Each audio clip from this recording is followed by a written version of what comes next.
मशाल साऊ आगती जलाल साऊ। नमस्कार, मी जुईली. आपण पाहताय कोकण साधलंय. आज आपण बोलणार आहोत क्रांतीज्योती सावित्रीबाई फुले यांच्याबद्दल. अमेरिकेसारख्या पुढारलेल्या राष्ट्राची राष्ट्रपती अजूनही एक स्त्री होऊ शकलेली नाहीये. प्रतिभाताई पाटील आणि आता द्रौपदी मुर्मू या दोन स्त्रियांनी भारताचं राष्ट्रपतीपद भूषवलंय. आज शिक्षणापासून व्यवसायापर्यंत, शास्त्रीय संशोधनापासून साहित्यापर्यंत, क्रीडा क्षेत्रापासून राजकारणापर्यंत, वृत्तपत्र मीडियापासून नाटक चित्रपटांपर्यंत सर्व क्षेत्रात स्त्रिया उल्लेखनीय कार्य करतात. अनेक ठिकाणी नेतृत्व करतात. ही क्रांती होऊ शकली ती अर्थातच क्रांतीज्योती सावित्रीबाई फुले यांच्या कार्यकर्तृत्वामुळेच. मात्र त्याची आज उजळणी करणं महत्त्वाचं आहे. कशा होत्या या सावित्रीबाई? शिकण्यासाठी आणि शिकवण्यासाठी त्यांना काय करावा लागला संघर्ष, हे जाणून घेऊयात आज त्यांच्या जन्मदिनी. सावित्रीच्या बुद्धीला स्त्रियांच्या शिक्षणाचा पाया तू घातला. अशिक्षित अडाणी तू पतीपाशी शिकली. मुलींसाठी पहिली शाळा तू काढली. दुसरी ओवी गायली तुझ्या धैर्याला. आपल्या सोबत आहेत बॅरिस्टर नाथपै सेवांगण संस्थेचे अध्यक्ष advocate Devdatt Parulekar sir. Sir, आपलं देखील मनपूर्वक स्वागत. सर, आपल्याला माहिती आहे सावित्रीबाई फुले यांनी स्त्रियांसाठी फार मोठं कार्य केलं आणि त्याच्याचमुळे आज अनेक स्त्रिया वेगवेगळ्या क्षेत्रात आपलं कार्य करू शकत आहेत. मात्र लग्नापूर्वी म्हणजेच महात्मा ज्योतिबा यांच्यासोबत लग्न होण्यापूर्वी सावित्रीबाई फुले यांच्याविषयी काही माहिती आपल्याला उपलब्ध आहे का? त्या काळाचा जर विचार केला तर नोंदी करायची आपल्याकडे फारशी पद्धत नव्हती. म्हणजे आपल्याकडे इतिहास लिहिण्याची पद्धत जी आहे ती आपल्याकडे एकूणच भारतामध्ये फार कमी आहे. पण त्या काळामध्ये तर सर्वसामान्याच्या घरामध्ये तर नोंदणी व्हायच्याच नाहीत. आपल्याला माहिती आहे की बऱ्याच वेळेला जन्मतारखासुद्धा लिहिलेल्या गेल्या नसायच्या. कुठेतरी जन्मकुंडली वगैरे अशा असायच्या. अशा सगळ्या गोष्टी होत्या. त्यामुळे त्याबद्दलच्या फारच कमी माहिती आपल्याला उपलब्ध आहे आज प्रत्यक्षामध्ये. तर सावित्रीबाईंचा जन्म झाला तो 3 जानेवारी 1831ला झाला. आणि नायगाव जे आहे म्हणजे साताराच्या जवळ नायगाव नावाचं एक छोटं गाव आहे. त्या गावामध्ये खंडोजी नेवशे पाटील हे त्यांचे वडील आणि लक्ष्मीबाई त्यांची आई ह्या पिता आणखीन आईच्या पोटी त्यांचा जन्म झाला. सावित्री ही त्यांच्या भावंडामधली सर्वात मोठी होती. आणि तिचा विवाह झाल्यानंतर आता अनेक लोकांनी रंगवले की ती अत्यंत बुद्धिमान होती किंवा चपळ होती. अशा पद्धतीच्या कादंबऱ्यामध्ये गोष्टी लिहिल्या जातात. परंतु असे नेमके पुरावे किंवा त्याबद्दलच्या घटनांचे नोंदी वगैरे अशा कुठे नाही आहेत. परंतु ती पुढचा जर आपण विचार केला तिच्या आयुष्याचा तर ती तशी असायला पाहिजे. खूप हुशार असायला पाहिजे, चुणचुणीत असायला पाहिजे, खूप धैर्य असलेली असलेलं पाहिजे. तर ह्याच्यावरनं आपण त्यांना स्वातंत्र्य दिलं पाहिजे कादंबरीकारांना की अशा प्रकारे ते नोंदी करायच्या. परंतु त्या परिस्थितीमध्ये आपण जर बघितलं तर त्यावेळेला खूप लहान वयामध्ये विवाह होत असत. आणि 8 वर्षाची झाल्यानंतर तिच्या वडिलांना काळजी वाटायला लागली की आता हिचं लग्न करायला पाहिजे. आणि मग त्यावेळेला त्यांच्याकडे सगुणाबाई क्षीरसागरांनी एक प्रपोजल आणलं, जे ज्योतिबांचं प्रपोजल म्हणतात लग्नाचं. तो प्रस्ताव आणला. आणखीन अर्थात मुलगा हुशार आहे, आणखीन चांगल्या घरातला आहे, ते श्रीमंत घरातला आहे असं सगळं बघून, हे पाटलांचं घराणं आहे आणि ते पण चांगलं घराणं आहे असं बघून तो विवाह मोठ्या थाटामाटामध्ये हा विवाह झाला. 11 एप्रिल 1840 रोजी तो विवाह झाला आहे. आणि त्याच्यामध्ये त्यावेळेला सावित्रीचं वय अवघं 9 वर्षाचं आहे. आणखीन ज्योतिरावांचं वय 13 वर्षाचं आहे. अशा परिस्थितीमध्ये ज्योतिरावांचा जन्म जो आहे तो 11 एप्रिल 1827चा. त्यामुळे त्या बरोबर 13 वर्षाचा असताना त्यांचा विवाह हा सावित्रीबरोबर झाला. आणि सावित्री मग ज्योतिबांबरोबर त्यांच्या घरी, ज्योतिबांच्या घरी राहायला गेली. आणि मग ती सगळी क्रांतीची सुरुवात झाली असं आपण म्हणू शकतो. बरोबर. शिक्षणापासून खरं तर ही क्रांती झाली. सावित्रीबाई फुले यांना स्वतः शिक्षणच ज्योतिबा फुलेंनी दिलंय. अशा पद्धतीनं बोललं जातं. तर हे शिक्षण कसं आणि कुठे झालं, त्यासाठीची जी प्रक्रिया होती ती कशी सुरू झाली? आता खरं म्हणजे हा विचार करताना आपल्याला असं बघायला पाहिजे की मुळामध्ये ज्योतिरावांचं शिक्षण कसं झालं. आणि ज्योतिरावांचं शिक्षण ही काही सलगतेने सहजतेने झालं अशातली गोष्ट नाही. त्याच्यामध्ये खूप अडथळे निर्माण झाले आहेत प्रत्यक्षामध्ये. ज्योतिरावांच्या वडिलांनी त्यांना शिक्षणासाठी त्यांना शाळेमध्ये घातलं आणि ते शिकायला लागले. परंतु त्यावेळेला सुद्धा तुझ्या मुलाला शिकून करायचं काय, माळ्याचा मुलगा आहे आणि त्या स्वरूपाची चर्चा व्हायची आणि त्यांच्यावरती दडपण अनेक प्रकारची यायची आणि म्हणून त्यांना शाळेतून त्यांना काढण्यात आलं. तर त्यांची ही जी सगुणाबाई क्षीरसागर ही जी आहे ती ज्योतिरावांची मावस बहीण.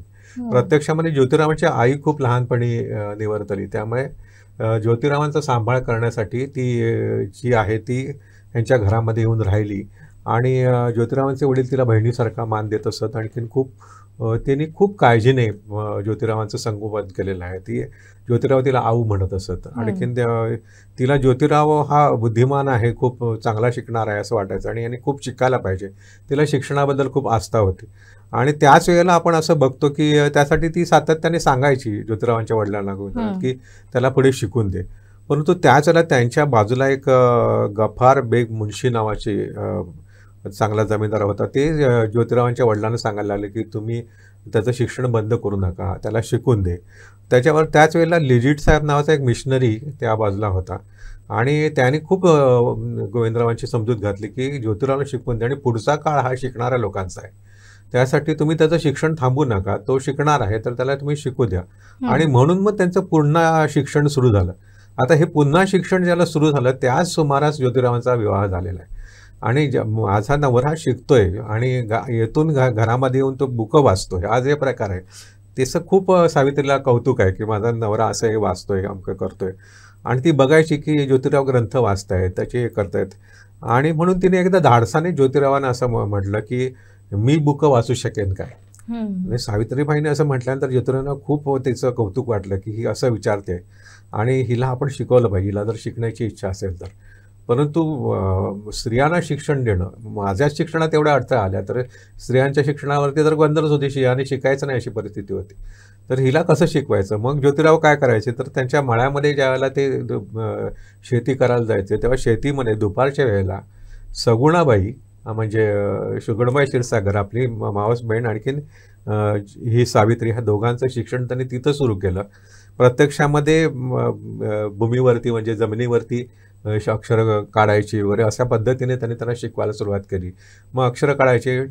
ज्योतिरावांचं वैशिष्ट्य असं की त्या मुलांना नवीन शब्द जर शिकवायचे तर ते अवघड किंवा त्यांच्या परिचित घ्यायचे नाहीत असं न घेता आजूबाजूच्या निसर्गामधले शब्द, तिच्या नेहमीच्या जीवनातले शब्द, असे शब्द त्यांनी तिला शिकवले आणि त्याच्यातनं मग वाक्य तयार करायचे. असं इथपर्यंत हळूहळू त्यांनी शिकवलं.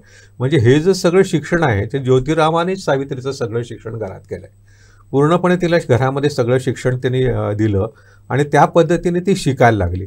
आता कारण हे ज्या वेळेला शिकवत होते त्यावेळेला समाजामध्ये स्त्रियांनी शिकायचं नाही याबद्दल एवढी चर्चा होती आणि एवढी बंधनं होती स्त्रियांची. म्हणजे स्त्रिया शिकल्या तर त्या अक्षराच्या अळ्या होतात आणि नवऱ्याच्या पानामध्ये त्या अळ्या जातात, अशा प्रकारच्या समजुती. किंवा ती लवकर शिकली स्त्री तर नवरा तिचा लवकर मरतो, अशा प्रकारच्या समजुती सुद्धा किंवा अशा प्रकारच्या भीती घातलेल्या होत्या समाजामध्ये. त्यामुळे मुलींनी शिकायचंच नाही अशा पद्धतीची परिस्थिती होती. मुली शिकायच्या नाहीत आणि शिकले तर ही सगळ्या गोष्टी होतात. त्यामुळे घाबरलेल्या परिस्थितीमध्ये अशा परिस्थितीमध्ये ज्योतिरावाने तिचं शिक्षण केलं. आणि मग त्याच्यानंतर मिसेस मिचल नावाचं एक नॉर्मल स्कूल जे होतं तिथं शिक्षक प्रशिक्षणाचा अभ्यासक्रम आहे हे लक्षात आल्यानंतर ज्योतिराव तिला तिथं घेऊन गेले आणि सगुणाबाई आणखीन सावित्री ह्या दोघीजणी त्या मिचलांकडे शिक्षिका होण्याचं प्रशिक्षण त्याने घेतलं. म्हणजे आता आपण जे DED वगैरे BEd म्हणतो ना त्या स्वरूपाचं शिक्षण त्याने तिच्याकडे घेतलं. म्हणजे ती प्रशिक्षित आहे, ती नुसतीच शिक्षण झालेली अशी नाही आहे. शिक्षिका जी पुढे झाली ती त्या पद्धतीचं शिक्षण ज्योतिरावांनी तिला दिलं. म्हणजे ज्योतिरावांच्या डोक्यामध्ये असणार की ह्यांनी शिने पुढे शिक्षिका व्हावं आणि मुलींना शिकवावं, हे सगळं जे आहे ज्योतिरावांच्या मनामध्ये घडतंय आणि ती सावित्री ही त्याला पूर्ण सपोर्ट देते. अशा प्रकारे तिचं ते शिक्षण झालेलं आहे. म्हणजे ज्योतिबा फुलेंनी पूर्ण दूरदृष्टी ठेवून त्यासाठी काम सुरू केलं. पण आता असंही म्हणजे अनेक किस्से आपण ऐकतो याविषयीचे किंवा कथा ऐकतो की त्यासाठी त्यांना संघर्ष करावा लागला होता. म्हणजे फार मोठा विरोध झाला होता सावित्रीबाई फुले यांच्या शिक्षणासाठी किंवा जेव्हा त्या शिकवायला जात होत्या तेव्हा सुद्धा त्यांना असाच संघर्ष करावा लागला होता. म्हणजे अगदी शेण फेकलं जात होतं, दगड मारलं जात होतं. काय आहे नेमकं हे?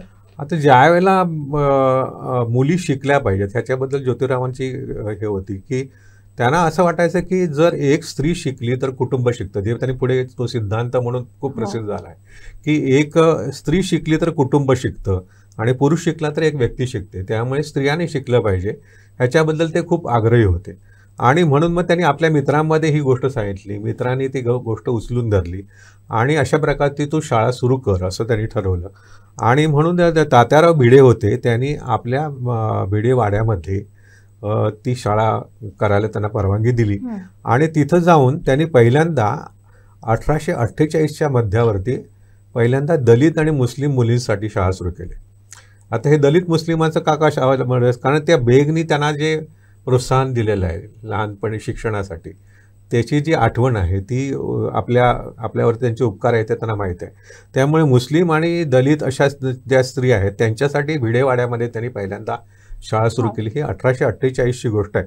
आणि ही शाळा सुरू केली आणि त्याची चर्चा सगळी साहजिकच समाजामध्ये सगळीकडे झाली. आणि समाजामध्ये चर्चा झाल्यानंतर त्याला विरोधही मोठ्या प्रमाणात झाला. विशेषतः ज्योतिरावांच्या वडिलांकडे खूप लोकांनी येऊन तक्रारी केल्या की हे धर्म बुडवत आहेत, स्त्रीला शिकण्याचा अधिकार नाही आपल्या धर्माने दिलेला, आणखीन धर्म बुडवत आहेत आणि हे तर स्त्रियांना शिकवत आहेत आणि तुझी सून करते ते बरोबर नाही. म्हणून ज्योतिरावांच्या वडिलांनी त्यांना निक्षून सांगितलं की असं काही तुला करता येणार नाही, कारण मला ज्या समाजामध्ये राहायचं आहे त्याच्यामध्ये मी देवधर्म बुडून मी राहू शकत नाही. आणि आपला जो व्यवसाय आहे तो फुलांचा आहे, म्हणजे माळी होते ते फुलांचा आहे. देवधर्म मी बुडवतो असं म्हटलं तर लोक माझ्याकडे फुलं पण घेणार नाहीत आणि माझा व्यवसाय पण बुडेल, त्यामुळे हे चालणार नाही.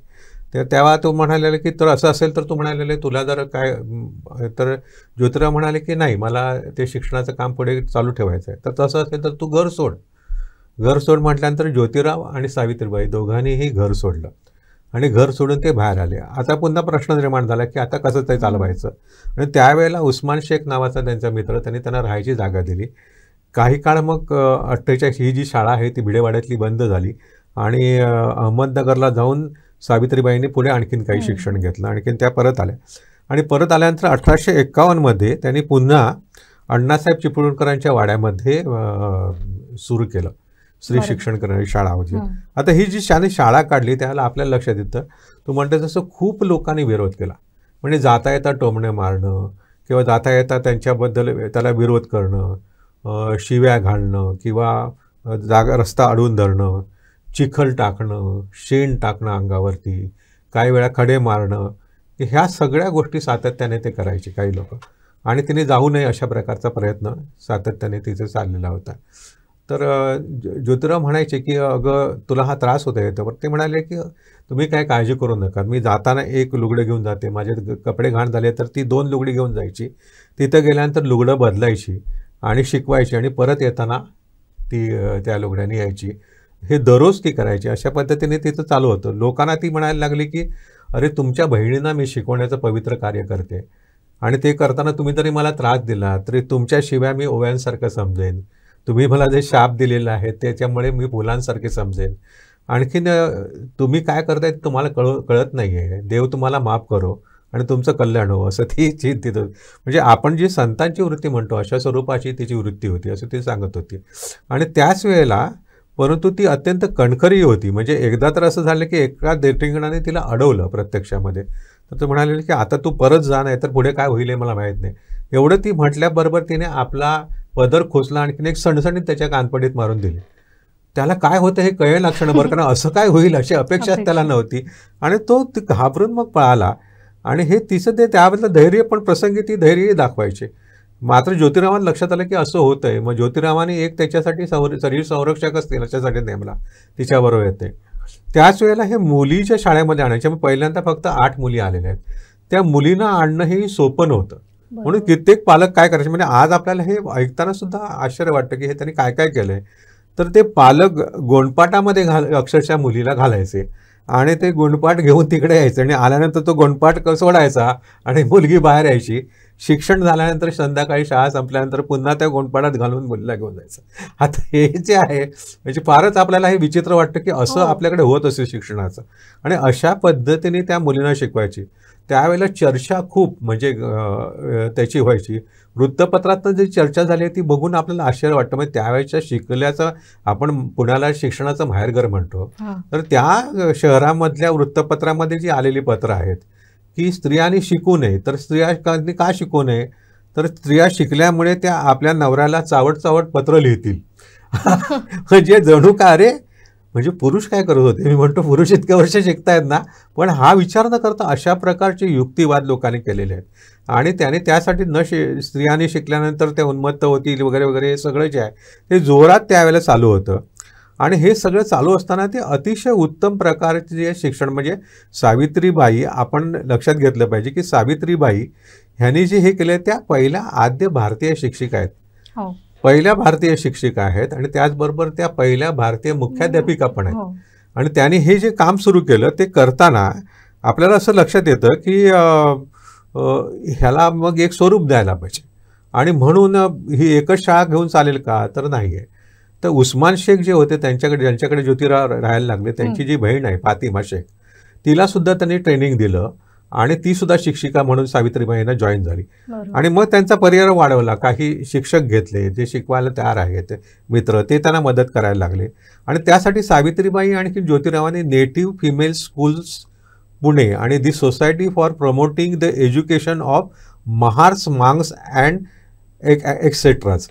आपण विचार करा की महार्स मांग्स अँड एक्सेट्राज म्हणजे महार मांगांच्या आणि एक्सेट्रा या लोकांच्या शिक्षणासाठी एक शाळा स्थापन करणं हे तेव्हा किती क्रांतिकारक असेल. स्त्रियांनी आणखी अस्पृश्यांनी शिकायचंच नाही अशा परिस्थितीमध्ये अशा 2 शाळा, एक स्त्रियांच्या शिक्षणासाठी आणि महार मांग्स आणि एक्सेट्राचा यांच्या शिक्षणासाठी अशा 2 संस्था सरळ स्थापन केल्या ज्योतिरावांनी.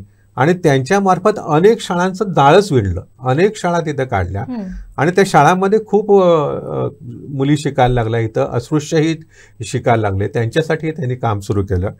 तर त्यांच्या परीक्षा व्हायच्या. पहिल्या परीक्षा शाळेतल्या ज्या झालेल्या आहेत सावित्रीबाईंच्या, ते तरखडकर जे आहेत, दादोबा तरखडकर, म्हणजे आपण तरखडकर भाषांतर मला बघितले ना, वाचलेली आहे. म्हणजे इंग्रजी शिकवण्यासाठी जी वापरली जायची, त्याचे जे कर्ते आहेत त्यांनी सावित्रीबाईंच्या शाळेचं पहिलं इन्स्पेक्शन केलं आहे.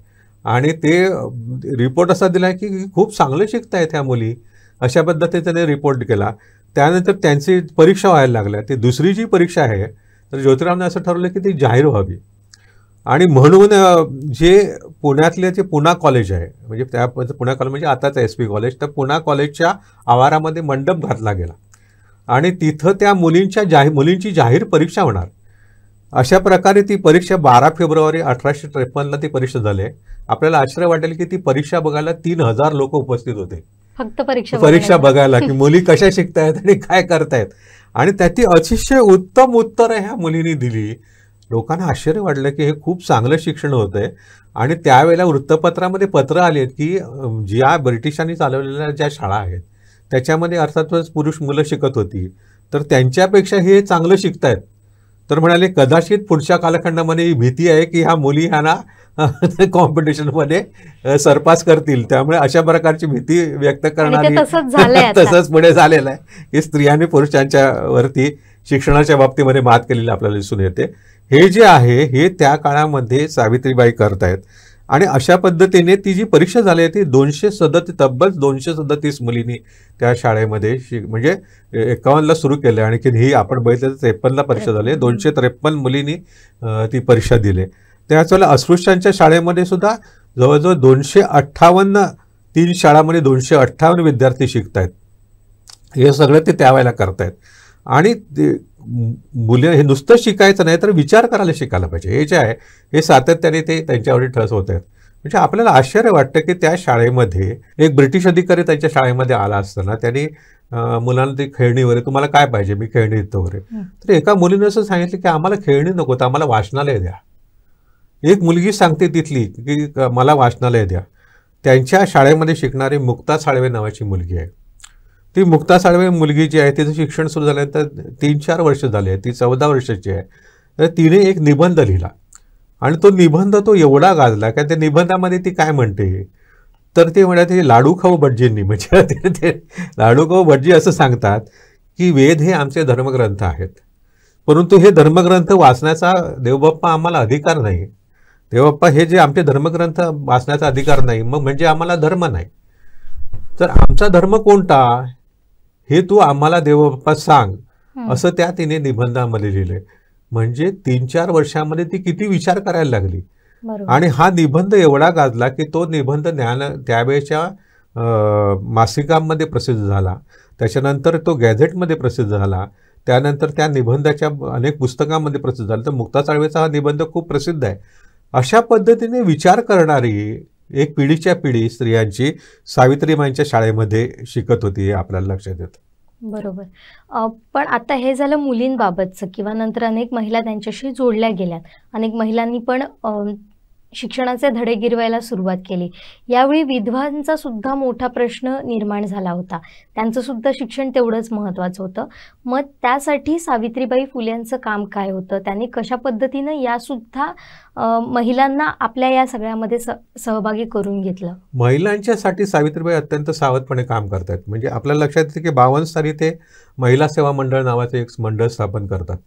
आणि त्यावेळेचा जो पहिला कार्यक्रम घेतला आहे, म्हणजे आता आपल्याला आश्चर्य वाटतं की त्यावेळेला तो पहिला जो त्यांनी कार्यक्रम घेतला आहे तो स्त्रियांनी सगळ्यांनी एकत्र यावा म्हणून हळदी कुंकवाचा आहे. परंतु ते हळदी कुंकू आहे त्याची जाहिरात छापलेली आहे त्यावेळेला त्यांनी, की त्याने काय सांगितलं की हे कलेक्टर बाई अमक्या अमक्या यांच्या अध्यक्षतेखाली हळदी कुंकू होईल, परंतु ह्या हळदी कुंकाला सर्व जाती धर्माच्या स्त्रियांनी यायचं आहे. सर्व जाती धर्माच्या स्त्रिया येतील आणि सर्व जातीच्या आणि धर्माच्या स्त्रिया एकाच जमखानावर बसतील. हे जाहिरातीमध्ये आहे की एकाच जमखानावर बसून त्यांनी ते हळदी कुंकू घ्यायचं आहे. म्हणजे सगळेजण एक समान आहेत आणि त्यांचं एकत्र हळदी कुंकू येणार आहे. हे धाडसाची गोष्ट ही केव्हाची आपण म्हणतोय की 1852 साली त्या सावित्रीबाई करतायत. त्याच्यानंतर त्या काळामध्ये जो विधवांचा प्रश्न होता तो अत्यंत गंभीर होता. म्हणजे थोड्याशा आपण म्हणू की निम्न समजल्या जाणाऱ्या जातीमध्ये तर विधवांची काही वेळेला लग्न व्हायची, परंतु विशेषतः उच्चवर्णीयामध्ये हा मोठा प्रश्न होता. ब्राह्मणामध्ये मोठा प्रश्न होता की विधवेचं लग्न व्हायचं नाही. म्हणजे विधवा झाल्यानंतर त्या स्त्रीचं जीवन जे असायचं ते अत्यंत भयानक असायचं. आणि त्या कालखंडामध्ये मुलींची लवकर लग्न व्हायची, खूप लवकर ती लग्न व्हायची. आणि लग्न होताना नवरा आणखीन मुलीच्या काही वेळेला त्यांच्या एकूणच वयामध्ये खूप अंतर असायचं. म्हणजे त्यावेळेला कित्येक वेळा जरट आणि बालविवाह हा जो प्रकार आहे, ज्याच्यावरती शारदा नावाचं नाटक देवलाने लिहिलं, ते आपण शारदा हे प्रसिद्ध जे बघतो नाटक, तर त्यावेळेला काय व्हायचं की हे मोठं अंतर असल्यामुळे तो जो पती आहे तो वारल्यानंतर ही लवकर विधवा व्हायची. कारण हे अंतर आहे, किंवा त्याला वेगवेगळ्या प्रकारचे साथीचे आजार यायचे, त्याच्यामध्ये पती गेला तरी ही विधवा व्हायची. मग तिचं जीवन अत्यंत वाईट असं किंवा वाईट परिस्थितीमध्ये व्हायचं. तिचे खूप हाल व्हायचे. तिला कोणतेही अधिकार घरामध्ये नसायचे. एखाद्या गुलामाप्रमाणे घरामध्ये जायचं. तिचं केशवपन केलं जायचं, तिला विद्रूप केलं जायचं. तिने घरामध्ये कुठल्याही कार्यामध्ये तिला भाग घ्यायला नसायचा. तिला जेवण घरामध्ये केल्यानंतर जे काही उरलं सुरलं असेल ते जेवण द्यायचं आणि सर्व घरातली कामं करायची अशा प्रकारचे. आणि ते लाल लुगडं द्यायचं, त्या लाल लुगडं नेसूनच राहायचं अशी परिस्थिती. आणि नेहमी हेटाळणीच्या स्वरूपामध्ये तिला, म्हणजे बोडकी हा जो शब्द आहे, बोडकी असं तिला म्हटलं जायचं. अशा भयानक स्थितीमध्ये ती राहायची. तिची परिस्थिती जेवढी भयानक होती की आपल्याला लक्षात येतं की मराठीमधली जी पहिली कादंबरी आहे ती कादंबरी जी आहे तर ती सुद्धा आपल्याला असं लक्षात येतं की बाबा पदमजींची कादंबरी आहे यमुना पर्यटन म्हणून, ती मराठीतली पहिली कादंबरी समजली जाते. ती ह्या विधवा स्त्रियांच्या प्रश्नाच्या संदर्भामध्येच आहे. किंवा हरिनारायण आपटेंची गाजलेली कादंबरी की पण कोण लक्षात कोण घेतो, पण लक्षात कोण घेतो, ही जी कादंबरी आहे ती विधवांच्या प्रश्नावरतीच आहे. म्हणजे विधवांची परिस्थिती काय हे त्याच्यामध्ये सांगितलेलं आहे. म्हणजे ते केवळ कल्पनाविलास नाही आहे तो कादंबरी, म्हणजे त्यावेळेची जी स्थिती आहे विधवांची ती त्याच्यामध्ये मांडलेली आहे. तर ही अशी भयानक परिस्थिती होती.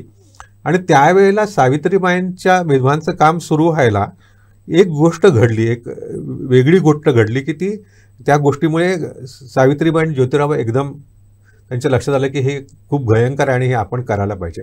काय घडलं तर ज्योतिरावांचे एक मित्र गोवंडे नावाचे होते आणि हे गोवंडे नावाचे मित्र जे होते ब्राह्मण कुटुंबीय आहेत, ते त्यांच्या घरामध्ये एक अशी विधवा बाई काम करत होती, जेवण वगैरे भोजन वगैरे करण्याचं काम करायचं. तर एका भटजीबुवांनी तिचा फायदा घेतला आणि ती त्या भटजीबुवांपासून ती गरोदर राहिली. गरोदर राहिल्यानंतर तिच्या मुलाचं करायचं काय, म्हणजे तिने आधी ते पाडण्याचा प्रयत्न केला परंतु झालं नाही. मग मूल जन्माला आलं. ती घाबरली आणि समाजामध्ये आता मला राहता येणार नाही, तो त्रास होणार असं म्हटल्यानंतर तिने त्या मुलाला मारलं आणि ते प्रेत विहिरीमध्ये टाकून दिलं. काही दिवसानंतर ते प्रेत फुगून वर आलं. फुगून वर आल्यानंतर शोधाशोध झाली आणि त्याच्यामध्ये ती सापडली. ती पकडली गेली आणि तिच्यावरती खटला झाला आणि त्याला खटल्यामध्ये जन्मठेपेची काळ्या पाण्याची शिक्षा झाली. अरे बापरे. ही त्याला खूप गाजला खटला आहे तो, सगळीकडे त्या वृत्तपत्रामध्ये झालं, लोक चर्चा करायला लागले आणि खरं म्हणजे लोक तिलाच दोष देत होते. आता खरं म्हणजे तो दोष जो आहे तो त्या भटजीचा आहे, परंतु त्याच्यात नसता तिच्यावरती दोष आला आणि शिक्षा झाली ती तिला झाली. आणि हे शिक्षा झाल्यानंतर मग ज्योतिरावांना आणि सावित्रीला वाटले हे काय बरोबर झालेलं नाही, ही खूप वाईट गोष्ट आहे आणि ह्या स्त्रियांना आधार कोण देणार, हे काय एकट्याचा प्रश्न नसणार, असं होत असलं पाहिजे. आणि म्हणून मग हे याच्यासाठी काय करता येऊ शकेल म्हणून सावित्रीबाईंनी आणि ज्योतिरावांनी ठरवून त्यांच्या घरामध्येच 1863 साली बालहत्या प्रतिबंध गृह नावाचं एक हॉस्टेल असं सुरू केलं. त्याची जाहिरात केली, अक्षरशः वृत्तपत्रामध्ये जाहिरात आली, वेगवेगळ्या ठिकाणी बोर्ड्स लावण्यात आले की काळ्या पाण्याची सजा वाचवण्यासाठी तुम्ही इथं माझ्याकडे या. कोणाचं जर असं काही झालेलं असेल तर त्या मुलीने माझ्याकडे यावं, तिचं मी बाळंतपण करेन आणि तिला सुखरूप सहारा देईन. आणि तिच्याकडे मग मुली यायला लागल्या. तर आपल्याला असं लक्षात येतं की तब्बल 35 स्त्रियांची बाळंतपणं सावित्रीबाईंनी स्वतः त्या ठिकाणी केलेली आहेत.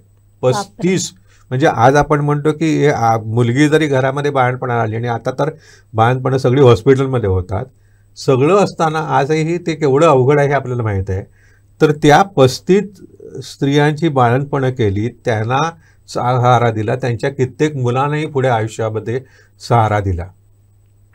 आणि हे करतानाच त्याच्यामध्ये काशीबाई नावाची दुसरी एक काशीबाई, जिचा मुलगा सावित्रीबाई आणखीन ज्योतिरावांनी दत्तक घेतला. त्यावेळेलाही खूप विरोध झाला की तुम्ही जातीच्या बाहेर दत्तक घेताय, नात्यातला घेत नाही. परंतु ते काही बदले नाहीत आणि त्यांनी तो दत्तक घेतला.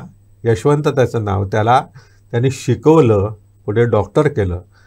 हे सगळं जे आहे ज्योतिरावांनी केलेलं की दत्तक मंत्र घेऊन ते हे गेलं. हे एका विधवा स्त्रीचा, ब्राह्मण विधवा स्त्रीचा मुलगा ते घेतात दत्तक. म्हणजे अरे तिचं त्याचा बाप कोण आहे माहीत नाही. आता आपण जे म्हणतो ना तसं अशा परिस्थितीमध्ये दत्तक घेणं ही काय केवढी अवघड गोष्ट होती. आणि तरी हे माहीत असताना त्यांनी अशा परिस्थितीमध्ये पाऊल चुकलेल्या स्त्रीचा मुलगा म्हणा असं म्हणत असताना समाजसेवा घालतोय, अशा परिस्थितीमध्ये त्यांनी दत्तक घेतला आणि त्याला डॉक्टरीपर्यंत शिकवलं. हे सगळं ते त्या ठिकाणी काम करताना आपल्याला लक्षात येतात. अनेक विधवांची त्यांनी पुनर्विवाह घडून आणलेत, स्वतः पुढाकार घेऊन पुनर्विवाह घडून आणलेत. हे मोठं विलक्षण काम त्या कालखंडामध्ये सावित्रीबाईंनी केलं असं दिसून येतं. बरोबर. त्या काळात न्हाव्यांचा संप सुद्धा गाजला होता. आता आपण ऐकलं म्हणजे आत्तापर्यंतचे आपण टप्पे पाहिले तर तिथं पण संघर्ष आहे आणि हा एक न्हाव्यांचा संप, त्याचं नेमकं कारण काय होतं? आता ही फार मोठी विलक्षण गोष्ट आहे. म्हणजे खरं बघितलं तर ही घटना घडली ती सावित्रीबाईंच्यामुळेच घडली, म्हणजे त्याची प्रेरणास्थान सावित्रीबाई. आणि ज्या ह्या विधवा स्त्री आहेत त्यांचं केश वपन केलं जायचं. म्हणजे ही अत्यंत क्रूर अशी पद्धत होती. म्हणजे ज्या काळामध्ये स्त्रियांचे वाढलेले केस, लांब केस हे एक मोठं सौंदर्याचं लक्षण आणि स्त्रियांना आपले ते केस सांभाळणं हे खूप आवडतं. आजही आपण म्हणतो की स्त्रियांचे त्याच्या एक पूर्ण इंडस्ट्रीज आहे.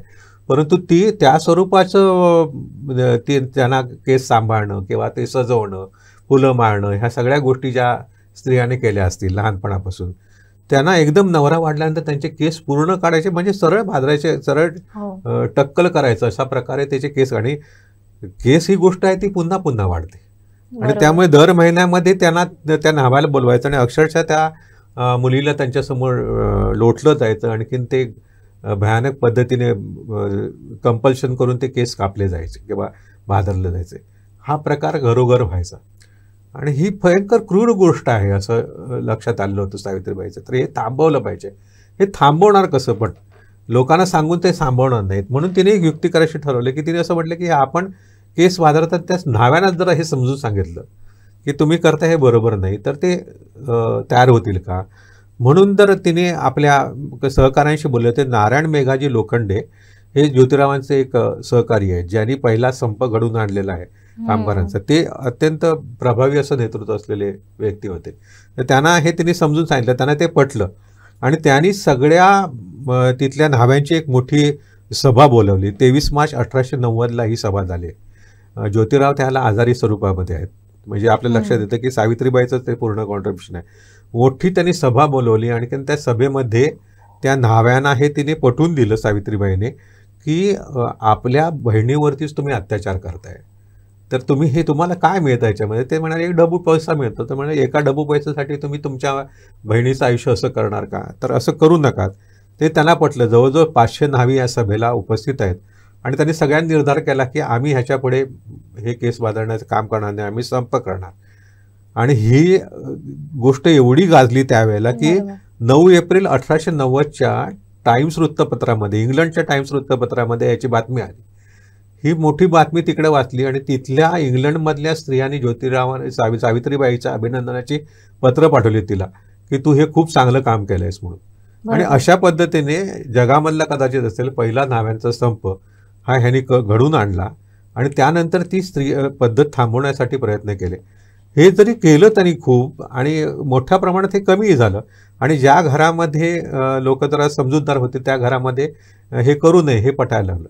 पण त्याच्या पुढे सनातनी लोकांनी हा त्रास द्यायला सुरुवात केली की जर तिचे जर केस कापलेले नसतील तरी तिचा आम्ही अंत्यसंस्कारच करणार नाही ती व्यक्ती तर त्याचाही विरोध झाला. त्यावेळेला ज्योतिरावांनी आणखी त्यांच्या सहकार्याने त्या अंत्यसंस्काराची जबाबदारी आम्ही घेतो म्हणून लोकांना तयार केलं. आणि अशा पद्धतीने म्हणजे हा छोटी लढाई नसायची, प्रत्येक ठिकाणी त्यांना संघर्षाला सामोरं जावं लागलंय आणि त्या पद्धतीने तिने काम केलेलं आहे आपल्याला लक्षात येऊ शकतं.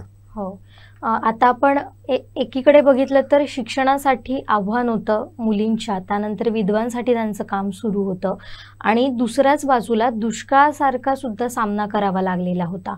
तर त्यावेळी सुद्धा सावित्रीबाई अगदी ठामपणे उभ्या राहिल्या, कणखरपणे उभ्या राहिल्या आणि तिथं सुद्धा त्यांनी आपली महत्त्वाची भूमिका बजावली होती. ते नेमकं काय होतं?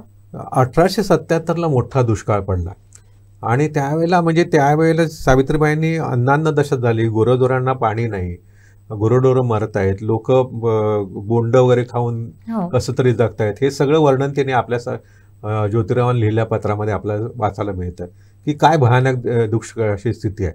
आणि त्यावेळेला ज्यांच्या घरामध्ये थोडंफार अन्नधान्य होतं त्यांचं कसं तरी चालायचं आणि सगळ्यांना जेवणाचा पासून सगळा प्रश्न निर्माण झाला. म्हणून वेगवेगळ्या ठिकाणी ज्योतिरावांनी अन्नछत्र उघडली आणि ती अन्नछत्रांची सगळी जबाबदारी सावित्रीबाईंवरती होती. म्हणजे कित्येक अन्नछत्रामध्ये दररोज 2000 लोकांना अन्न दिलं जायचं आणि लोक तिथं यायची आणि सावित्रीबाई ते जेवण करून घेण्यापासून सगळ्या गोष्टी करायच्या. हे सगळं नेतृत्व जे आहे ते सावित्रीने केलेलं आहे.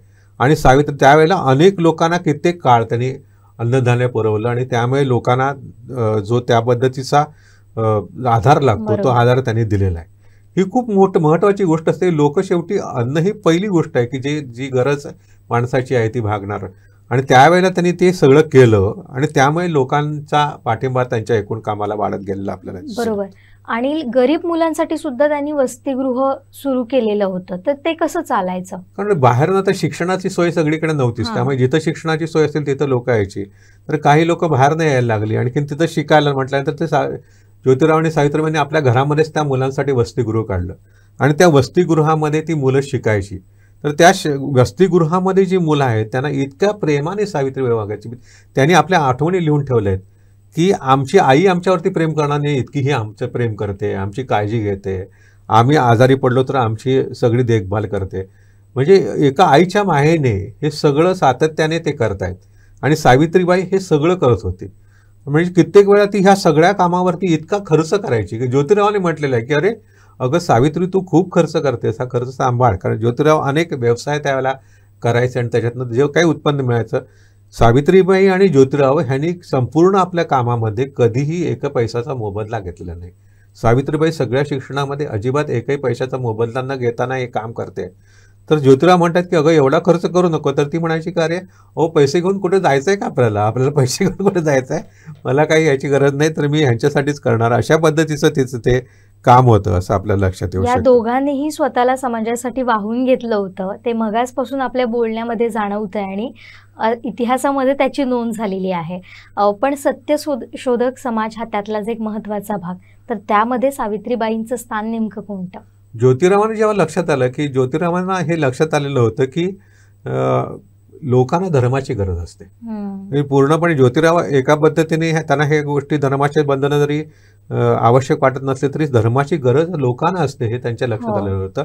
म्हणून त्यांनी सत्यशोधक समाज नावाचं एक संघटन स्थापन केलं, त्याचे काही नियम केले. म्हणजे त्यांनी असं म्हटलं की हे जग जे आहे त्याचा एकच निर्मिक आहे, एकच सगळ्या विश्वाचं चालक करतात, एक देव आहे, सगळ्यांचा देव एक आहे आणि तो निर्मिक आहे. आणि तर त्या निर्मिकाची मात्र पूजा करण्यासाठी हे काही विधी वगैरे करण्याची गरज नाही, तुमचं योग्य वर्तन हेच त्याचं आहे, अशा पद्धतीची त्यांनी सगळी मांडणी केली. आणि मुख्य गोष्ट म्हणजे त्या देवामध्ये आणि तुमच्या आराधनेमध्ये मधल्या मध्यस्थाची आवश्यकता नाही. ही त्याचं सर्वात मोठं कॉन्ट्रीब्युशन जर कुठलं असेल तर मधला जो मध्यस्थ असतो म्हणजे बडजीची मध्ये आवश्यकता नाही, हे त्यांनी सांगायला सुरुवात केली.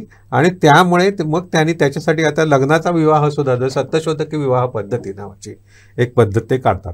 आता सत्यशोधकी विवाह पद्धती जी होती ती काय होती, तर त्याच्यामध्ये नवरा आणि बायकोनी एक प्रतिज्ञा घ्यायची एकामेकांच्यासाठी, मी याचा पती म्हणून स्वीकार केलाय, पत्नी म्हणून स्वीकार केलाय, तिला मी हे स्वातंत्र्य देईन, हे सगळ्याचे तिच्या ह्या प्रतिज्ञा घ्यायचे. आणि मग तिथं उपस्थित असलेली लोक जी असतील ती अक्षता नाही तर फुलं त्यांच्यात उजायची आणि त्यांचा विवाह व्हायचा. ही पद्धत जी होती ती पद्धत त्यांनी केली आणि त्याचा एक पोथीच लिहिली आणि त्या पद्धतीने ते करायचं असं त्यांनी ठरवलं. आणि हे पद्धत सत्यशोधकी विवाह सुरू झाले. आजही सत्यशोधकी विवाह कित्येक चळवळीतली कित्येक कार्यकर्त्यांना तुम्हाला करता असं आपल्याला लक्षात येतं. तर अशा पद्धतीने तिने सत्यशोधकी विवाह सुरू केले. पहिला सत्यशोधकी विवाह झाला तर तो सुद्धा ज्योतिरावांची जी सावित्रीची एक मैत्रीण होती तिच्या मुलीचा झाला आणि त्या विवाहाचा सगळा खर्च सावित्रीबाईंनी स्वतः केला असं लक्षात येतं. आणि मग ते करताना त्यांनी आपला जो मुलगा जो आहे यशवंत त्याचा सुद्धा विवाह करायचं ठरवलं. तर त्यांचे एक सहकारी होते ज्योतिरावांचे, ज्ञानोबा ससाणे नावाची, त्यांची मुलगी आहे राधा नावाची. तर त्या मुलीचा आणखीन याचा यशवंतचा विवाह झाला. अर्थात त्यावेळेच्या पद्धतीप्रमाणे तो 16-17 वर्षाचा होता आणि ती काहीतरी 13-14 वर्षाची असेल. तर असा त्यांचा तो विवाह झाला. तर 14 फेब्रुवारी 1889ला तो विवाह झाला. तो सुद्धा सत्यशोधकी पद्धतीने केला. त्यावेळेस सुद्धा लोकांनी विरोध केलेला होता, कारण हा त्यावेळेचा पहिला मिश्र, आधुनिक काळातला पहिला मिश्र विवाह आहे. कारण ह्याचा जो यशवंत आहे तो तर त्याच्या बापाचा पत्ता नाही, ती आई ब्राह्मण आहे हे माहीत आहे, आणि इकडं ही एका माळ्याची मुलगी आहे, म्हणजे आंतरजातीय अशा प्रकारचा असा विवाह. त्यावेळी लोकांनी खूप विरोध केला. त्याच्या कुटुंबावरती म्हणजे त्या मुलीच्या आईवडिलांवरती लोकांनी बहिष्कार टाकला. ते सगळं सहन करून त्यांनी तो विवाह केला. आणखीन त्या पद्धतीने ते करायला लागले. आणि ही सावित्रीबाई सगळ्या सत्यशोधक समाजाच्या कामामध्ये सातत्याने आघाडीने काम करताना असं दिसून येतं आपल्याला. म्हणजे एक वेगळी सुरुवात केली, तिथे सुद्धा त्यांनी नवी क्रांती घडवण्यासाठी प्रयत्न केलेला आणि ठळकपणे म्हणजे माझा नवरा, माझी बायको आणि याला मी एवढं स्वातंत्र्य देईन हेच त्यांनी त्यामध्ये नमूद केलं होतं. ती फार महत्त्वाची गोष्ट असते आणि आजही या गोष्टी कुठेतरी कमी प्रमाणात होत आहेत असंच आपल्याला दिसून येतं. पुन्हा एकदा येऊया त्यांच्या दोघांच्या जीवनाकडे. तर सावित्रीबाई फुले आणि महात्मा ज्योती फुले, तर या दोघांचं दाम्पत्य म्हणून जीवन नेमकं कसं होतं? ते अत्यंत, आपण आज म्हणू ना की मॉडेल जे असावं त्या पद्धतीचं ते होतं. अत्यंत आदर्श अशा प्रकारचं ते जीवन होतं असं आपल्याला म्हणता येऊ शकेल. सावित्रीबाई आणखी ज्योतिराव हे एकामेकाला अत्यंत कमिटेड आहेत आणि त्यांचं प्रेम एवढं विलक्षण आहे की ते प्रत्येक गोष्ट एकामेकाला कॉन्फिडन्समध्ये घेऊन करताना दिसतात. ज्योतिराव जे काही करतायत त्याच्यामध्ये प्रत्येक ठिकाणी सावित्रीचा जो सहभाग दिसतो. म्हणजे त्यावेळेचे जर आपण बघितले ना तर त्यावेळेचे जे सगळे क्रांती काम करणारे किंवा जे आपण समाज परिवर्तनासाठी झटणारे लोक आहेत त्यांची त्यावेळेची जर इतर जे रानडे म्हणा किंवा इतर लोक जे आहेत ते त्यांचे बातले तर त्यांच्या पत्नीने काम केले, पण ते त्या आपल्या पतीच्या एकूणच कामामध्ये खूप इन्व्हॉल्व होऊन काम करत असं दिसत नाही. त्यांच्या मृत्यूनंतर त्यांनी केलेलं काम आहे असं आपल्याला सगळीकडे दिसून येतं. तर हे पहिल्यापासून आहे, म्हणजे दोघं जण एकत्रित काम करणं हा जो प्रकार आहे, हा जो प्रकार आहे तो ह्या दोघांच्या जोडप्यामध्ये दिसून येतो. आणि विलक्षण त्याचं एकामेकाला समजून घेण्याची जी पद्धत आहे ती मोठी विलक्षण आहे. त्यातले काही महत्त्वाच्या गोष्टी अशा आहेत, म्हणजे ज्योतिरावांच्या बाबतीमध्ये घडलेली महत्त्वाची गोष्ट अशी आहे की ह्या दाम्पत्याला बराच काळ मूल झालं नाही. आणि मूल झालं नाही तर त्या काळामध्ये मूल होणं ही खूप मोठी गोष्ट समजली जायची. आणि त्याची चर्चा सुरू झाली. आणखीन जर मूल होत नसेल तर त्या नवऱ्याचं दुसरं लग्न करून देणं ही कॉमन गोष्ट होती, अत्यंत कॉमन गोष्ट होती की दुसरं लग्न करायचं. मूल होत नाही ना, काही वर्षानंतर पुन्हा दुसरं लग्न करा. पण त्यांच्या घरामध्ये आग्रह सुरू झाला. सावित्रीनेही सांगितलं स्वतः ज्योतिरावांना, जर लोक म्हणतायत तर तुम्ही दुसरा विवाह करा, मी माझ्या बहिणीसारखीच तिला वागवेन वगैरे सांगितलं. तर ज्योतिरावांनी त्याच्याकडे काय लक्ष दिलं नाही. शेवटी सावित्रीच्या वडिलांनी सुद्धा येऊन आग्रह धरला की तुम्ही असं करू नका, माझ्या मुलीला लोक दोष देतील आणि तुम्ही दुसरा विवाह करा.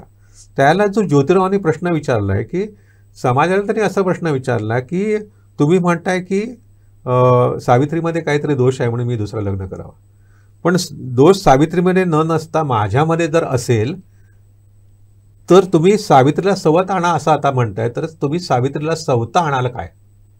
बापरे. म्हणजे सावित्रीचं तुम्ही दुसरं लग्न करून द्याल काय? म्हणजे लग्न नाही म्हटल्यानंतर त्या मुलीचं दुसरं लग्न होणं हे काही गोष्ट विचारात सुद्धा कोणाच्या येत नव्हती. त्याला ज्योतिराव हा प्रश्न विचारत आहेत की तुम्ही माझ्यामध्ये दोष असेल तर तुम्ही सावित्रीचं दुसरं लग्न करायला तयार आहेत का? तर तुम्ही म्हणताय म्हणून हे करणार नाही, तिच्या अधिकारावरती तिच्यावरती मी कुठलाही आणणार नाही. आणि त्यांनी तो पुनर्विवाह करायला पूर्णपणे विरोध केला. आणि हे जे आहे ती सावित्रीचं जे कमिटमेंट आहे ज्योतिरावांचं, आपल्याला असं लक्षात येतं की प्रत्येक ठिकाणी ती उभी आहे त्यांच्याबरोबर. एवढंच नव्हे तर ज्योतिरावच्या बाबतीमध्येच आपल्याला असं लक्षात येतं की 1887ला ज्योतिरावांना पक्षाघाताचा मोठा झटका आला आणि त्यांचं उजवं अंग पूर्णपणे लुळं पडलं. त्यानंतर ज्योतिराव जाईपर्यंत ज्या पद्धतीची सेवा सावित्रीने त्यांची केलेली आहे, त्याच्या सावित्रीच्या सेवेमुळे काही वेळा ते पुन्हा बरे झाले, मग पुन्हा लिहायला लागले. उजवं अंग पूर्ण हे झालेलं होतं ते पुन्हा लिहायला लागले. पुन्हा त्यांना पक्षाघाताचा झटका आला आणि हे करत असताना पुन्हा काम चालूच आहे. म्हणजे अशा परिस्थितीमध्ये ते मुलाचं लग्न करतात, अठराव्या परिस्थितीमध्ये तो न्हाव्यांचा संप घडून आणतात. हे सगळं काम चालू आहे आणि हे करत असताना ती सातत्याने त्यांच्याबरोबर उभी राहते आणि ती सेवा करते. हे जे विलक्षण आहे सावित्रीच्या बाबतीमध्ये. आणि त्यांची ती म्हणजे पतिपरायणता तिच्या सावित्रीची जी आहे ती ज्योतिरावांच्या मृत्यूनंतर ही आपल्या लक्षात येते. तर अशा पद्धतीने सावित्रीचं आणि त्यांचं जे जीवन आहे ते एकरूप झालेलं आहे पूर्णपणे. आणि सावित्रीचं हे एकरूप झालेल्या जीवनाबद्दल अनेक लोकांनी त्याला गौरव उद्गार काढले. स्वतः ज्योतिरावांनी काढले. ज्योतिरावांचा ज्या विश्रामबागामध्ये वाड्यामध्ये मोठा सत्कार झाला त्याच्यामध्ये ते सुद्धा ते म्हणतात की हे जे काम आहे ते प्रत्यक्षात मी केलेलं नाही तर सावित्रीने केलं आहे. ही सावित्रीने मुख्य ते काम केलेलं आहे शिक्षणाचं असं ते स्वतः म्हणतात. त्यांच्या अनेक सहकार्याने त्याबद्दल अनेक गौरवोद्गार काढलेले आहेत. हे आपलं त्यांच्या पहिल्या जे लिहिलं त्या चरित्रामध्ये सुद्धा त्या लेखकांनी ते त्यांनी सावित्रीला अर्पण केलं आणि त्यांनी म्हटलंय की सावित्रीमुळेच ज्योतिरावांनी हे काम करू शकले. अशा पद्धतीचा त्याचा गौरव आपल्याला दिसून येतो. बरोबर. म्हणजे आपल्या पत्नीविषयी असे गौरवोद्गार काढणं आणि ते सगळ्यांच्या समोर काढणं हे त्यावेळी थोडंसं वेगळं वाटत असेल समाज म्हणून.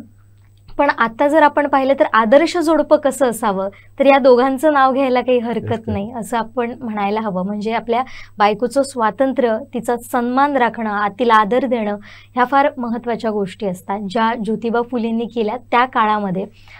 तर हे घडत असताना असा काळ आला जो सावित्रीबाईंसाठी फार कठीण होता आणि तो म्हणजे महात्मा ज्योतिबा फुले यांचं निधन झालं. पण त्यानंतर सुद्धा सावित्रीबाईंनी आपलं काम सुरूच ठेवलं समाजासाठी, शिक्षणासाठी आणि अनेक गोष्टी आपण पाहिल्या. तर त्यानंतरचा काळ सावित्रीबाईंसाठी कसा महत्त्वपूर्ण होता किंवा कठीण गेला? आपण जर विचार केला तर सावित्री ज्यावेळेला ज्योतिराव आजारी पडले त्या परिस्थिती अत्यंत त्याला हलाखीची झाली. कारण सगळे व्यवसाय किंवा सगळं उत्पन्न करण्याचे सगळे मार्ग बंद झाले.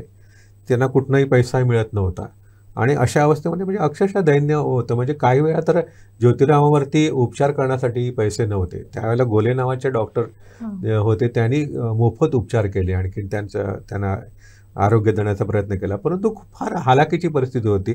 आणि याच वेळेला हे सगळं कामाचं बोजा पण आहे, हे सगळं ते चालू होतं. आणि हे करत असताना 28 नोव्हेंबर 1890ला ज्योतिरावांचा मृत्यू झाला. तर मृत्यू झाल्याबरोबर पहिला प्रश्न निर्माण झाला की ज्योतिरावांनी त्याच्या आधी मृत्यूपत्रही करून ठेवलेलं होतं. आणि आपण मेल्यानंतर आपलं प्रेत जे आहे ते मिठामध्ये घालून पुरावं असं त्यांनी सांगितलेलं होतं. त्याच्यासाठी खड्डाही करून ठेवलेला. परंतु त्यांच्या राहत्या घराच्या बाजूला ते करायला म्युन्सिपाल्टीने परवानगी दिली नाही. त्यावेळेच्या अधिकाऱ्यांनी हे करायला वस्तीमध्ये आम्ही परवानगी देणार नाही. मग प्रेत जाळायला पाहिजे असा प्रश्न निर्माण झाला. तर त्याला पद्धत अशी होती की जे तो निखारा घेऊन जातात ना पुढे प्रयत्न येताना जे निखारा घेऊन जाण्याची पद्धत, त्याला आपण म्हणतो टिटवं. ते टिटवं घेऊन जाणारा जो असेल तो त्याचा हे आहे, म्हणजे वारस आहे असं समजलं जायचं. जर यशवंत त्याला पुढे आला कारण त्याचा दत्तक पुत्र होता, तर त्याला लोकांनी विरोध केला की तू जातीचा नाहीस, त्यामुळे तुला देता येणार नाही. हा ज्यावेळेला वाद निर्माण झाला तेव्हा सावित्रीबाई पुढे येते आणि ते टिटवं स्वतः घेते. ते टिटवं धरून ती स्मशानात जाते. आणखी ज्योतिरावांच्या प्रेताला सुद्धा ती स्वतः अग्नी देते. कदाचित एखाद्या स्त्रीने नवऱ्याला दिलेलं प्रेताला अग्नी दिल्याचा हा कदाचित पहिली घटना असेल की ज्योतिरावांच्या प्रेताला सावित्रीबाई स्वतः अग्नी देतात. आणि अग्नी देतात आणखीन त्यानंतर म्हणजे ती किती खंबीर आहे. या सगळ्या परिस्थितीमध्ये सुद्धा ही परिस्थिती आपल्याला ओढवली, पण आपण पुढे जायचं आहे आणि त्या पद्धतीने ती करते. ह्या परिस्थितीमध्ये अन्नान्न दशा झालेली असताना ज्योतिरावांचे एक मित्र आहेत महर्षी मामा परमानंद म्हणून, त्यावेळेस मोठी व्यक्ती आहे ती. आणि त्यांनी बडोदा नरेशांकडे सातत्याने ते पत्रव्यवहार करतात की ज्योतिरावांनी एवढं काम करतायत ज्योतिराव, आणि ज्योतिरावांनी जे काम केले अशा प्रकारचे स्त्रियांसाठी आणखी शूद्रांसाठी शाळा काढणं, हे ज्या वस्तीमध्ये ते करतायत ते जणू काही त्या सिंहाच्या गुहेत शिरून त्याच्या आईला हात घालण्यासारखं आहे असं त्यांनी वर्णन केले. आणि असं एवढं हे महत्त्वाचं काम आहे, त्यामुळे तुम्ही त्यांना मदत द्या. परंतु काय कोणास ठाऊक दुर्दैवाने ती पत्र कदाचित पोचलीच नसतील बडोदा नरेशांकडे, सयाजीराव गायकवाडांकडे. परंतु ज्योतिराव हयात असताना कोणतीही मदत मिळाली नाही. आणि ज्योतिराव गेल्यानंतरही 10 फेब्रुवारी 1892ला पहिल्यांदा 1000 रुपयाचा एक चेक तिथनं सयाजीरावांनी पाठवला. आणि मग ते 1000 रुपयाचं चेक आल्यानंतर ती जी रक्कम असेल ती ज्योतिरावांचे एक सहकारी होते तुकाराम तात्या पटबळ म्हणून, त्यांच्या फर्ममध्ये ते पैसे ठेवण्यात आले. आणि त्या पैशावरनं दर 3 महिन्याला 50 रुपये 3 महिन्याला 50 रुपये सावित्रीबाईंना मिळावेत अशा प्रकारची तजवीज त्यांनी केली. आणि ते 50 रुपये दर 3 महिन्याला त्यांना मिळत होते. त्याच्यामध्ये ही सावित्रीबाई बचत करून आपल्या या सगळ्या कामासाठी ते पैसे वापरत असत. आणि हे त्यांनी त्यावेळेला सुरू केलं. त्यावेळेला पुन्हा तिथं यशवंताचं शिक्षण सुरू होतं, ते शिक्षण पूर्ण झालं, ते तिथं त्याबद्दल शिक्षण सुरू आहे, हे सगळं चालू आहे. आणि ह्या परिस्थितीमध्ये सत्यशोधक समाजाचं अध्यक्षपदसुद्धा त्या भूषवत आहेत. अनेक कॉन्फरन्सेसमध्ये त्या बोलत आहेत. त्याच वेळेला ते आपल्याला असं लक्षात येते की पहिल्यांदा त्यांनी ज्योतिबांच्या भाषणाचं संकलन केलं आणखीन ते प्रसिद्ध केलं. हे सावित्रीबाईंचं काम खूप महत्त्वाचं आहे. आपल्याला असं लक्षात येतं की ही सावित्रीबाई ह्या पहिल्या आपण म्हणू शकतो महिला संपादिका आहेत. कारण त्यांनी ज्योतिरावांच्या भाषणांचं संकलन केलं आणि संपादन केलं आणि प्रसिद्ध केलं. आणि त्यानंतर त्यांनी स्वतःची काव्य निर्मिती केली. त्यांनी स्वतः लिहितायत, त्या कविता निर्माण करतायत आणि हे सगळं नेतृत्व करतायत. हे सगळं म्हणजे एवढा मोठा धक्का बसल्यानंतर सुद्धा त्यांचं काम थांबलेलं नाही. हे काम त्यांनी चालू ठेवलं असं आपल्याला लक्षात येऊ शकतं. पण ही ज्योत अखेर काही काळानंतर सुद्धा थांबली, विझली म्हणूया आपण. मात्र विचारांच्या रूपानं ती धगधगती राहिली. पण सावित्रीबाईंचा मृत्यू नेमका कसा झाला? सावित्रीबाईंचा मृत्यू सुद्धा आपल्याला एक दिशा देणार आहे. खूप महत्त्वाची गोष्ट आहे ती. म्हणजे आपल्याला असं लक्षात येतं की 1896 साली पुन्हा मोठा दुष्काळ पडला. त्याच्यामध्ये सावित्रीबाई खूप झट्ट आहेत, खूप काम करत आहेत. आणि हा दुष्काळ संपता दुर्दैवाने 1897 साली प्लेगचं थैमान झालं. सगळीकडे प्लेगमुळे मोठ्या प्रमाणामध्ये जीवितहानी व्हायला लागली. अनेक लोक मृत्युमुखी पडत आहेत. भयानक परिस्थिती आहे. आणि अशा परिस्थितीमध्ये सावित्रीबाईंनी काय करायचं असं तिने आपल्या मुलगा तोपर्यंत डॉक्टर झालेला होता, तो अहमदनगरला होता, त्याला त्यांनी बोलून घेतलं आणि पुण्याच्या बाहेर एका माळावरती तात्पुरता दवाखाना सुरू केला.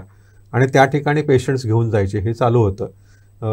हे काम चालू असताना त्यांना असं कळलं की मुंडव्याला एक पांडुरंग बाबाची गायकवाड नावाचा 10 वर्षाचा मुलगा आहे. तर त्याला प्लेगची हे लागण झाले आणि त्याला उचलून न्यायला कोण नाही आहे, त्यावेळेला काही अशी सोय नाही आहे. आणि अशा परिस्थितीमध्ये कळलं ते सावित्रीबाई तिथं जातात आणि त्या मुलाला ते पाणकुळीला मारतात. म्हणजे प्लेग हे संसर्गजन्य आहे हे माहीत असताना सुद्धा ते आपल्या पाणकुळीला मारतात आणि त्याला 5 मैलाचा हे अंतर आहे ते पाठीवरती घेऊन त्यांचं वय त्यावेळेला 63-64 वर्षाचं वयाचं असताना ते त्या अवस्थेमध्ये घेऊन जात आहेत आणि घेऊन गेल्यानंतर त्याला तिथं नेला, आणखीन त्याच्यावरती उपचार केला. सुदैवाने तो मुलगा वाचला, पण तो दुर्दैव असं की सावित्रीबाईंना त्यामुळे प्लेगची लागण झाली. इतकं खंगलेलं शरीर होतं, खूप कष्ट काढलेलं शरीर होतं, वय झालेलं होतं आणि अशा परिस्थितीमध्ये सावित्रीबाई वाचू शकल्या नाहीत. खूप प्रयत्न झाले परंतु सावित्रीबाईंना वाचू शकल्या नाहीत आणि 10 मार्च 1897ला त्यांचा याच्यामध्ये मृत्यू झाला. म्हणजे साने गुरुजींनी जे म्हटलं ना की परार्था प्राणही द्यावे, लोकांच्या हितासाठी आपले प्राणसुद्धा वळून टाकावं, हे जे आहे हे सावित्रीबाईंनी प्रत्यक्ष आपल्या जीवनामध्ये आचरून दाखवलेलं आहे. म्हणजे अशा प्रकारचा प्रेमधर्माचा पुजारी आपल्याला बघायला मिळतो की त्याच्यासाठी आपण लोकांसाठी प्राणसुद्धा अर्पण केला. अशा पद्धतीने त्यांचा मृत्यू झालेला आहे. असा दुर्दैव मृत्यू त्यांच्या जरी वाट्याला आला तरी तो आपल्याला खूप प्रेरणादायक आहे. म्हणजे माणसाने शेवटी हा देहसुद्धा कोणासाठी आहे तर आपण राष्ट्रासाठी म्हणा किंवा समाजासाठी त्यांनी अर्पण केला असं आपल्या लक्षात येतं. बरोबर. पण त्यानंतर म्हणजे सावित्रीबाईंचं निधन झालं, पण त्यानंतर फुले कुटुंबाचं काय नेमकं झालं? ती अत्यंत दुर्दैवाची खरं म्हणजे कहाणी आहे की हा यशवंत नावाचा जो मुलगा होता त्याची जी पहिली पत्नी आहे ती आधीच म्हणजे सावित्रीबाई असतानाच तिचा अचानक मृत्यू झाला, राधाचा. आणि त्यानंतर मग सावित्रीबाईंच्या मृत्यूनंतर काही काळानंतर यशवंतांनी दुसरं लग्न केलं, त्यांना एक मुलगी पण झाली. त्यानंतर यशवंताचा मृत्यू झाला आणि यशवंताचा मृत्यू झाल्यानंतर मात्र कुटुंबाची वाताहत अक्षरशः व्हायला लागली. काय करावं, अंधांध दशा आहे, कोण सपोर्ट करत नाही आहे. म्हटल्यानंतर त्यांनी ज्योतिरावांचे सगळे जे ग्रंथ होते, लेखन होतं ते सगळं बाजारामध्ये अक्षरशः रद्दीमध्ये विकलं. ते विकल्यानंतर ज्योतिरावांचं राहतं घर जे होतं ते सुद्धा त्यांना विकावं लागलं. 100 रुपयाला अवघं ते घरसुद्धा त्यांनी विकून टाकलं. आणि ही जी पत्नी आहे यशवंताची विधवा पत्नी, ती रामेश्वराच्या दरवाजामध्ये, त्या देवळाच्या दरवाजामध्ये तिचा मृत्यू असा भीक मागल्याच्या अशा अवस्थेमध्ये झाला. कोणी आधार नाही. म्हणजे ज्या सावित्रीबाईंनी विधवांच्या उद्धारासाठी इतकं गोष्ट केली, त्याची सूनेची अवस्था अशी व्हावी ही अत्यंत दुर्दैवाची गोष्ट आहे. याच्यामध्ये दुसरी गोष्ट आपल्या लक्षात येते की अरे प्रत्यक्षाने समाजाने काय केलं त्यांच्यासाठी, समाजासाठी इतकं करणाऱ्या व्यक्तींसाठी प्रत्यक्षात त्यांच्या कुटुंबासाठी समाजाने काय केलं हे समाज उपकार जाणत नाही. अशा प्रकारचं हे आपल्याला उदाहरण दिसून येतं. परंतु तरीही ही जी अवस्था त्यांच्या कुटुंबाची ती अत्यंत दयनीय आहे. असं होऊ नये, परंतु असं त्यांच्या आयुष्यामध्ये घडलं ही वाईट गोष्ट आहे. समाजाने लक्षात घेतलं पाहिजे की अरे आपल्यावरती कुटुंब आपल्या उद्धारासाठी जर करणारे लोक असतील तर त्यासाठी आपण काय केलं पाहिजे आणि किती सावधानीने काम करायला पाहिजे. म्हणजे मृत्यूनंतर ती स्मारक किंवा त्याची देव म्हणून पूजा करण्यापेक्षा जर त्यावेळी हे सगळं कुठेतरी आधार दिला असता, समाज म्हणून जर पुढे आला असता तर आज कदाचित चित्र फार वेगळं असलं असतं आणि अनेक गोष्टी वेगळ्या पद्धतीनं आपल्या समोर आल्या असत्या. पण आता आपण पाहतोय की फार मोठा धाडसी निर्णय, ज्या काळात स्त्रियांना चूल मूल इथपर्यंतच सीमित ठेवलं जायचं त्यावेळी महात्मा फुलेंनी धाडसी निर्णय घेतला. सावित्रीबाईंसाठी शिक्षणाचं दार खुलं केलं. सावित्रीबाईंनी सुद्धा त्यांच्या खांद्याला खांदा लावून काम केलं आणि आज त्या दोघांच्या विचारांची जी ज्योत आहे ती तशीच तेवते, ती काही केल्या थांबत नाही आहे आणि हाच वारसा घेऊन आपण पुढे जातोय. मात्र सावित्रीबाईंपासून त्यांच्या कार्यापासून नेमकी काय प्रेरणा घ्यावी जी आजच्या समाजासाठी फार उपयुक्त आहे? सावित्रीबाई हे अत्यंत प्रेरणादायक आहेत. मुख्यत्वे आधी मला असं वाटतं की ज्या शिक्षण घेतलेली जी माणसं आहेत, म्हणजे ती स्त्रिया असून देत पुरुष असून देत, त्यांनी लक्षात ठेवलं पाहिजे की आपल्या समाजावरती ह्या दाम्पत्याचे खूप मोठे उपकार आहेत. सावित्रीबाई जर झाली नसते तर कोण शिकू शकलं असतं. म्हणजे आज आपण ज्या सगळ्या प्रत्येक क्षेत्रामध्ये आपल्याला स्त्रियांच्या आघाडीवरती दिसतात त्या सगळ्या जाऊ शकल्या असतात का त्या स्थितीमध्ये? नाही जाऊ शकल्या असतात. म्हणून ती उपकाराची जाणीव आपल्याला असायला पाहिजे, सातत्याने त्यांचं स्मरण करायला पाहिजे. दुसरी महत्त्वाची गोष्ट असं मला वाटते की शिक्षण कशासाठी शिक्षण दिलं. म्हणजे आजही आपण म्हणतो की सुशिक्षित स्त्रियांमध्ये सुद्धा बुवा बाबाच्या नादाला लागणाऱ्या कितीतरी स्त्रिया आपल्याला दिसून येतात. व्रतवैकल्यामध्ये डुबलेल्या कितीतरी स्त्रिया आपल्याला दिसून येतात. ज्योतिषासारख्या गोष्टींच्या पाठीमागे लागणाऱ्या अनेक स्त्रिया आपल्याला दिसून येतात. सिंधुदुर्गात हेच अलीकडे आपल्या समोर देखील समोर आलं. दिसतं. हो. आता आपण डिसेंबर हो. महिना संपला, आपल्याला माहिती आहे पांढरे गुरुवार येऊन तेव करण्यासाठी म्हणजे त्यावेळेला फळांच्या आणि ह्याच्या किमती सुद्धा वाढाव्यात अशी परिस्थिती असते मार्केटमध्ये. म्हणजे किती गोष्टीमध्ये अरे तुम्ही शिकलाय म्हणजे काय करताय प्रत्यक्षामध्ये, म्हणजे त्याच्यामध्ये. आणि हे जी कर्मकांड आहेत किंवा ही बुवाबाजी आहे ह्याला आपल्या सगळ्या, खरं म्हणजे हे धर्माचा भाग नाही आहे, ही धर्माची विटंबना. आणि याला सगळ्या संतांनी विरोध केला आहे. हाच वारसा सावित्रीबाई आणखीन ज्योतिरावांनी पुढे चालवला आहे संतांचा, की ह्या गोष्टी करू नका तुम्ही. लोकांनी विचार करायला पाहिजे. नवस सायासामध्ये लोक किती खर्च करतात. आपण बघतो की कुठल्या देवस्थानावरती गर्दी होते, की जिथं नवस साया फेडले जातात त्या देवस्थानावरती गर्दी होते. हे काही फार चांगलं लक्षण नाही आहे. आणि हे सगळ्या गोष्टी एवढा सुशिक्षित समाज म्हणजे असं म्हणतो ना आपण की माणूस सुशिक्षित झाला म्हणजे सुसंस्कारित होतो किंवा विचार करायला लागतो असं दिसत नाही आहे. लोक केवळ आपल्या स्वार्थाच्याच गोष्टीचा विचार करत आहेत. तर ह्याच्यातून माणसाने बाहेर आलं पाहिजे. आणि हे सगळं करत असताना शेवटी आपण समाजाचं काही देणं लागतो. शिक्षण घेतल्यानंतर आपण समाजाचं काय देणं लागतो. आपण शिकलोय म्हणजे काहीतरी प्रिव्हिलेज आपल्याला मिळालेलं आहे हे लक्षात ठेवून आपण समाजासाठी काहीतरी करत राहणं ही महत्त्वाची गोष्ट आहे. आणि हे सावित्रीबाई आणखी ज्योतिरावांच्या जीवनामध्ये आपल्याला ठसठशीत दिसून येतं. कारण सगळं आपलं आयुष्य त्यांनी समाजासाठी अर्पण केलं. आणि त्याच्यासाठी तुम्ही त्यांच्या इतका मोठा त्याग तुम्हाला करायला जमणार नाही, ठीक आहे, मान्य आहे. पण छोट्या छोट्या गोष्टीमध्ये तरी आपण काहीतरी करू शकतो की नाही समाजासाठी.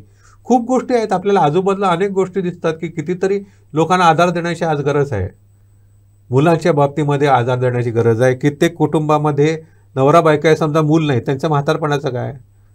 आपण जर बघू शकतो तर एका बाजूला बघतो की कित्येक जण आईवडिलांची सुद्धा काळजी घेत नाही. आणि वृद्धाश्रमामध्ये जाणारे जी लोक आहेत त्याच्यामध्ये सुशिक्षित मुलांचेच आईवडील जास्त आहेत.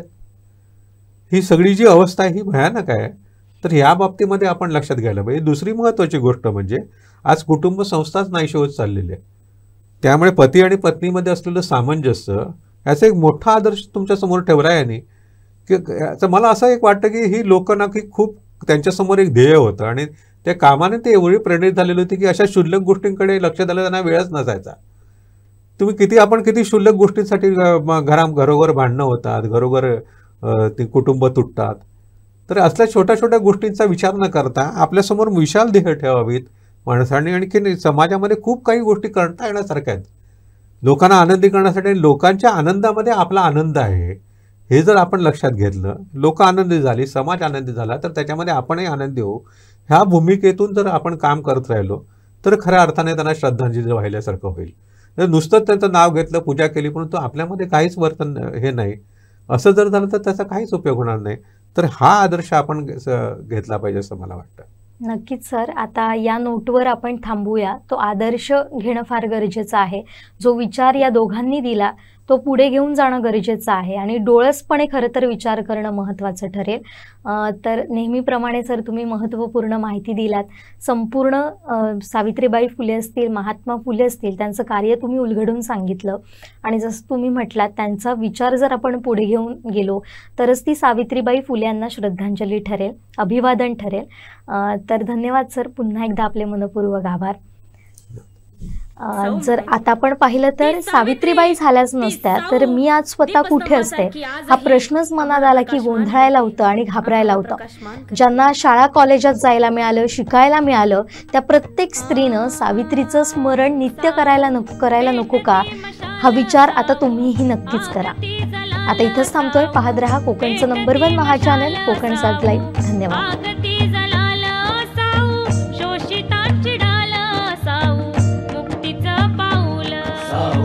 पेटती मशाल साऊ, आगती जलाल साऊ, पेटती मशाल साऊ.